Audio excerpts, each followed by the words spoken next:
আপোনালোকে জানে যে ভাৰতত 1 জুলাইত 2024 পিছত 3খন নতুন আইন অনা হৈছিলে ভাৰতীয় ন্যায় সংহিতা ভাৰতীয় নাগৰিক সুৰক্ষা সংহিতা আৰু ভাৰতীয় সাক্ষ্য অধিনিয়ম IPC CRPC আৰু ইণ্ডিয়ান এভিডেন্স এক্ট সেই আইনখিনি কতৰাই নতুন আইন অনা হৈছিলে আৰু এই আইনকেইখন অনাৰ উদ্দেশ্য আছিল যে ৰাইজে যাতে খৰতকীয়া ন্যায় পায় আৰু যিসকল ভিকটিম তেওঁলোকে যাতে ন্যায় সোনকালে পায় আৰু আমাৰ ক্ৰিমিনেল জাষ্টিস সিস্টেমটো যাতে আৰু টনকিয়াল হয় এই আইনকেইখন আমি কিমান সুকলমে ইমপ্লিমেণ্ট কৰিব পাৰিছোঁ কিমান ভালকৈ আমি ইমপ্লিমেণ্ট কৰিছোঁ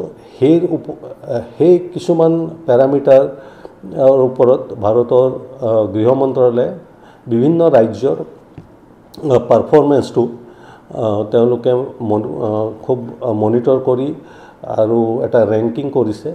আৰু সেই ৰেংকিং এতিয়া দুদিনমান আগতে ওলাইছে আৰু সেই ৰেংকিঙৰ মতে অসম আমি 1 নম্বৰ স্থানত আছোঁ আৰু এই ৰেংকিং